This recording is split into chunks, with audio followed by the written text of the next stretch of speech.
හරි ඉතින් මේ තමයි World of Immortal Donhua එකේ 3 වෙනි එපිසෝඩ් එක. ඔයාලා දැනටමත් දන්නවනේ ෂෝචෙන් කියන්නේ ලින කුමරිය එක්ක අමරණීය ලෝකෙට ආපු බොයි කෙනෙක් කියලා. අනිත් එක ලින කුමරියට ඕන හැම තිස්සෙම චෙන්ව මරන්න. ඉතින් ඒක හින්දා චෙන්ට වෙන්නේ ගොඩක් ලොකු කරදර අකුලකම පැටලෙන්න. ඉතින් අද 3 වෙනි එපිසෝඩ් එකේදී මොනව වෙයිද? අපි බලමු එපිසෝඩ් එකට ගිහිල්ලාම.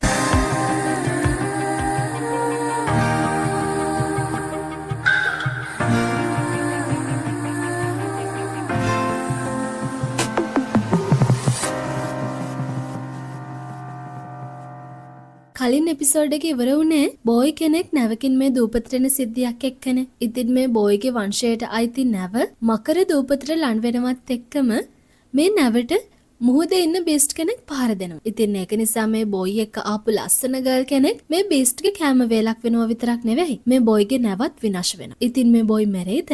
අපි බලමු. ඔය අතරේ චෙන් වෙරළ නිම්නයට වෙලා හොඳ කෑමක් හදන ගමන් තමයි ඉන්නේ. මෙයා කලින් හිතුවේ අර නැවේ අයගෙන් උදව් අරගෙන මේ දූපතෙන් පිට වෙන්න. ඒත් අන්තිමේදී ඒ නැව විනාශ වුණානේ. ඒක නිසා දැන් චෙන් හිතන්නේ මේ දූපතෙන් යන්න වෙන ක්‍රමයක් ගැන. මුහුදේ හිටපු අර බීස්ට් ජලයේ ජීවත් වෙන මකරෙක්. මේ දූපතට මකර දූපත කියන්නේ මේ දූපතේ එක විදිහේ මකරු ඉන්න නිසා. හරිද? චෙන් මේ දූපතෙන් යන විදිහක් ගැන හිත ඉන්න වෙලාවේදී චෙන්ගේ ගාවට සද්දන්ත කුලය කෙනෙක් එනවා. හැබැයි මේ අලියෙක් නම් නෙවෙයි. මේ අලියෙක්ට වඩා ලොකු අත් 4ක් තියෙන ගෝරිල්ලෙක්. මෙයා ඇවිල්ලා තියන්නේ චෙන් රොස් කර හිටපු මස් කෑල්ලේ සුවඳට. ඉතින් මේ ලොකු ඒප් චෙන් රොස් කරපු මස් ටිකත් කාලා චෙන්වත් උස්සගෙන යනවා වෙන තැනකට. ඉතින් මේ ගෝරිල්ලා අමාරුවෙන් වගේ ලොකු කන්දකුත් නැගලා යන්නේ. කොහෙ වෙන්නේ නැද්ද? මෙයා යන්නේ මේ මකර දූපතේ උස්ස කඳු කරේ තියෙන මේ ගෝරිල්ලගේ කූඩුවට. අපි කියමු මේක මෙයාගේ ගෙදර කියලා. ඉතින් මේ ඒප් චෙන්ව මෙතනට එක්කගෙන ඇවිල්ලා චෙන් ගාවට හරකෙක් තරම් ලොකු බීස්ට් කෙනෙක්ව විසි කරනවා. ඊට පස්සේ මේ ඒප් චෙන් ගාවට ඇවිත් එයාගේ කට පෙන්නලා චෙන්ට ඉඟියක් දෙනවා. යාළුවනේ මේ ඒප්ට ඕනේ චෙන්ට කියලා මේ බීස්ට්ගේ මස් ටිකත් රෝස් කරගන්න. ඔන්න ඉතින් අන්තිමේදී චෙන්ට වෙන්නේ ලොකු ගෝරිල්ලගේ කෝකියෙක් වෙන්න. හැබැයි ඉතින් චෙන්ට මෙතනදී වාසි ගොඩක්ම ලැබෙනවා. අපි බලමු ඒ මොනවද කියලා. කාලයත් ගෙවිලා ඔන්න දැන් රැත් වෙලා.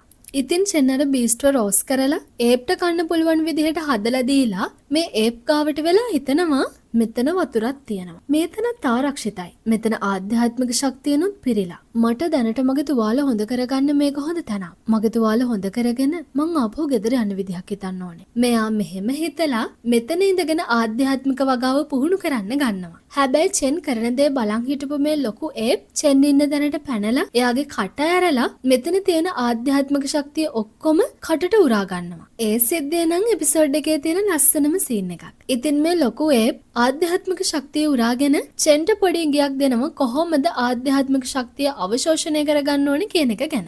ඉතින් මෙතනදී තමයි චෙන් දැනගන්නේ ආධ්‍යාත්මික සාරය. එහෙම නැත්නම් ආධ්‍යාත්මික ශක්තිය අවශෝෂණය කරගත්තොත් තමයි Tamanට Tamanගේ බල මට්ටම් වැඩි කරගන්න පුළුවන් වෙන්නේ කියලා. ඉතින් චෙන් කියන්නේ කිසිම ගුරුවරයෙක් නැතුව තනියම වගා කරන්න පුරුදුන කෙනෙක්නේ. ඒක නිසා මෙයා ආධ්‍යාත්මික වගාව ගැන මොකොත්ම දන්නේ නැහැ. කලින් චෙන්ට අමරණීය පර්වත ශේෂ්ත්‍රයට එන්න ලැබුණේ මකර බිත්තරේ හින්දානේ. ඒකත් චෙන්ගේ වාසනාවට උන දෙයක්. හරි ඉතින්. චෙන් මෙතන තනියම ඉන්න අතර තව තැනක තව කෙනෙක් තනියම ඉන්නවා. මෙයා ලස්සන ගර්ල් කෙනෙක්. යාළුවනේ මේ තමයි චෙන් එක්ක මේ අමරණීය ලෝකයට ආපු ජාවෝ ලින කුමරිය. ලින කුමරිය මේ වෙද්දී යනවා අමුතු කැලෑවකට.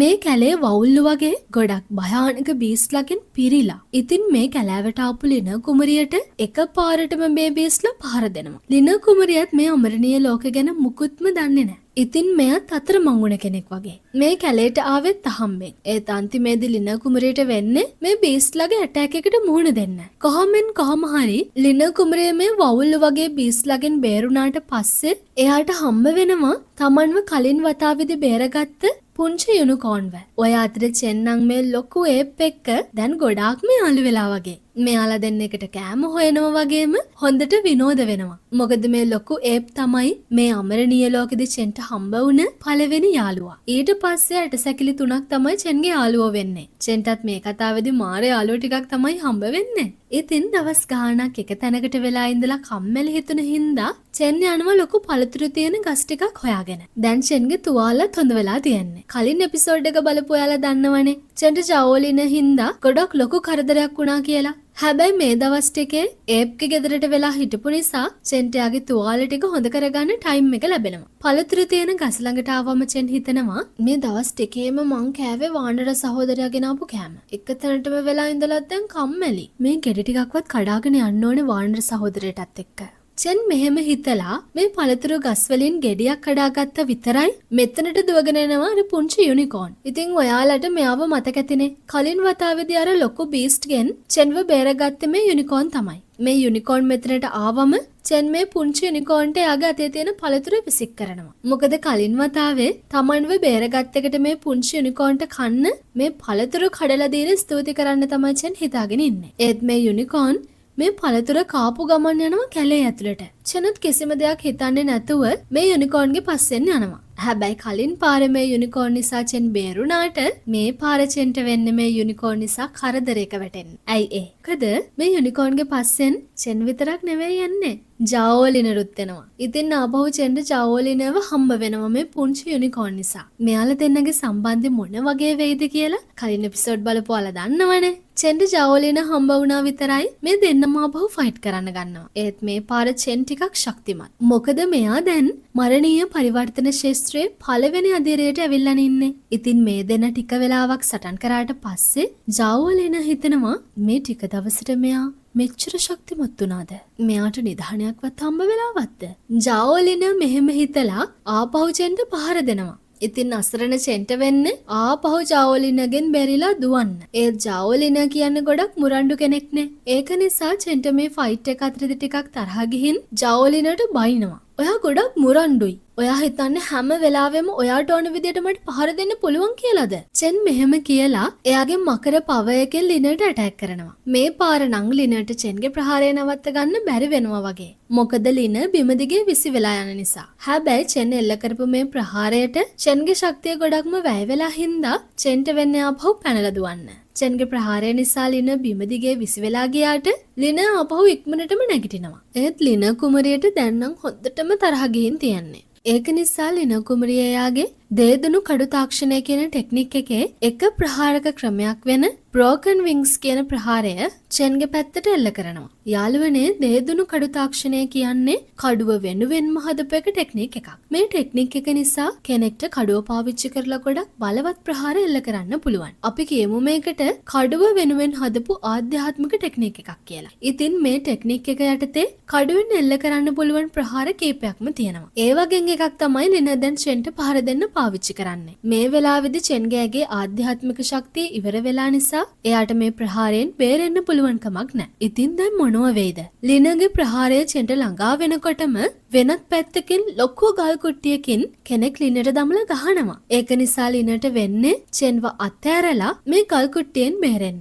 ඉතින් කවුද මේ වෙලාවේදී චෙන්ට උදව් කරේ? ඒ තමයි චෙන්ගේ පළවෙනි යාළුවා වෙන වානර බ්‍රදර්. ඉතින් වානර බ්‍රදර් චෙන්ගේ ඉස්සරහට ඇවිල්ලා ලිනට හයියෙන්ම කෑ ගහනවා. හැබැයි ලින නම් චෙන්ට කියන්නේ අද කවුරු ආවත් තමුන්ට බේරෙන්න බැරි වේවි. ලිනට චෙන් එක ගොඩක් ලොකු තරහක් නේද තියෙන්නේ. මේ ලොකු වානරයා මෙතනට ආවත් ලින මේ වානරයාගෙන් බේරිලා චෙන්ව මරන්න ආපහු try කරනවා. ඒත් මේ ලොකු වානරයා එක්ක සටන් කරන එක නම් ලේසි පහසු දෙයක් නෙවෙයි. ඉතින් ඒක නිසා ලින යාගේ කඩු තාක්ෂණයේ ජින්හොන් කියන ක්‍රමය පාවිච්චි කරලා මේ ලොකු වානර බ්‍රදර්ට attack කරනවා. ඒත් මේ පාර තමයි ලින කුමරිය වැරදි කෙනා එක්ක හැප්පුණේ. මොකද ලින කුමරිය මොන ටෙක්නික් එක පාවිච්චි කරත් චෙන්ගේ වානර යාළුවා නම් පරාද කරන්න වෙන්නේ නැහැ. ඒ වෙනුවට ලිනට වෙන්නේ මේ ලොකු වානර බ්‍රදර්ගේ අතින් හොඳ පාරක් කන්න. මේ පාර නිසාම ලින බිම දිගේ පෙරලිලා යනවා. ඊට පස්සේ මේ චෙන්ගේ වානර බ්‍රදර් ලිනව එතනම තලලා මරන්න තමයි හදන්නේ. ඉතින් බිම දිගේ පෙරලිලා ගියපු ලිනට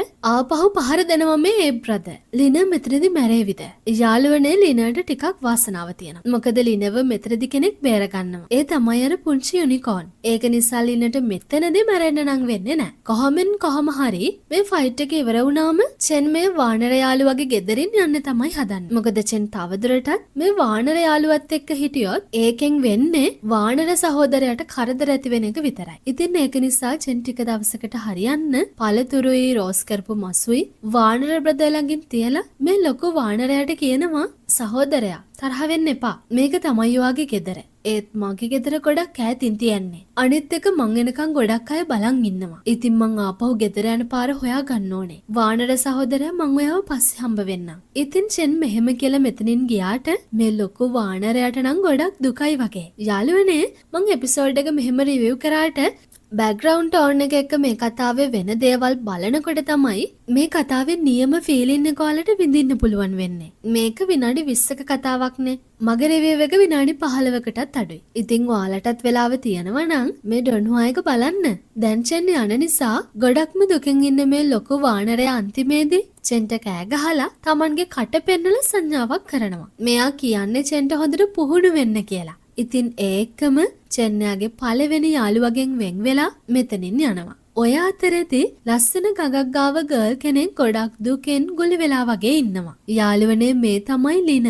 ලින චෙන් එක කොච්චර සටන් කරත් මෙයා තාම අවුරුදු 20 ගානක පොඩි ගැලු ළමෙක් විතරයි. ඉතින් මෙයා ඉස්සර කුමරියා. ඒක නිසා ඒ කාලේදී මෙයා කිසිම කරදරයකට මුහුණ දුන්නේ නැහැ. ඒත් දැන් ඒක වෙනස්. මේ අමරණීය ලෝකේ ලින තනි වෙලා. චෙන් ගාව කොච්චර දරුණු වුණත් තනියම ඉන්න වෙලාවෙදී තමයි ලිනගේ හිතට පාළුවක් දැනෙන්නේ. ඉතින් ලින මෙහෙම ඉන්න ගමන් මේ පුංචි යුනිකෝන්ට කියනවා මෙතන ගොඩක්ම ලස්සනයි. ඒත් දැන් මං ඉස්සර හිටපු උතුම් රාජකීය කුමරිය නෙවෙයි. මං ගැන දැන් කවුරුවත්ම හොයන එකක් නැහැ. පුංචි යුනිකෝන් මෙතන ගොඩක් භයානක මුර්ගයෝ ඉන්නවා. මං දැන් බේරෙන්න කොහොමද? මම දැන් ජීවත් වෙන්න කොහොමද? ඉතින් ලින මෙහෙම දුකින් තනිකමෙන් ඉන්න වෙලාවෙදී මෙතන ඉන්න පුංචි යුනිකෝන් ලින ගාවට ඇවිත් ලිනට Tamanගේ ඔළුව උඩ තියෙන අඟ අල්ලන්න දෙනවා. යාළුවනේ කතාවේ හැටියට මේ යුනිකෝන් මෙහෙම කරන එකෙන් අදහස් වෙන්නේ ලින Tamanගේ ස්වාමියා විදියට මේ පුංචි යුනිකෝන් පිළිගන්නවා කියන එක. ඉතින් යුනිකෝන් අදහස් කරන දේ ලිනට තේරුම් යන හින්දා ලින මේ පුංචි යුනිකෝන්ගේ අඟ අල්ලනවා. ඒකම මේ දෙන්න වටේටම අමුතු රූපයක් වගේ දෙයක් දිස් වෙලා ගොඩක් ලස්සන දෙයක් වෙනවා. හැම පැත්තටම ලස්සන කණා මැදිරේලි වගේ එලි විහිදෙනවා. ගොඩක්ම ලස්සන දෙයක් තමයි මෙතනදී වෙන්නේ. ඉතින් අන්තිමේදී මේ පුංචි යුනිකෝන් ඇත්තම යුනිකෝන් කෙනෙක් වෙනවා වගේම ලින Tamanගේ ස්වාමියා කරගන්නවා. යාළුවනේ මේ එක්කම මේ එපිසෝඩ් එකත් ඉවර වෙනවා. ඒත් එපිසෝඩ් එකේ අන්තිමටම ලිනට හම්බ වෙනවා අර මුහුදේ විනාශ වුණ ගෝවංශයේ නැව. ඒ එක්කම ගෝවංශයේ තරුණ මාස්ටර්ව. හැබැයි මෙයා ගෑනු අයට ගොඩක්ම පිස්සු වැටුණ කෙනෙක්. ඉතින් ඊළඟ එපිසෝඩ් එකේදී මොනව වෙයිද? ලිනට කරදරයක් වෙයිද? අපි බලමු. ඉතින් මං කලින් කිව්වා වගේ ඔයාලා මේ කතාව බැලුවොත් ඔයාලට මේ කතාවේ ලස්සන විඳින්නත් පුළුවන් වෙයි. මේ කතාවේ පළවෙනි episodes 5 Sinhala sub video links අපේ ඩිස්ක්‍රිප්ෂන් එකේ ඇති. අනිත් එපිසෝඩ් බලන විදියත් අපේ ඩිස්ක්‍රිප්ෂන් එකේ ඇති. එහෙනම් අපි ඊළඟ එපිසෝඩ් එකෙන් හම්බ වෙමු. ඔයාලට සුබ දවසක්.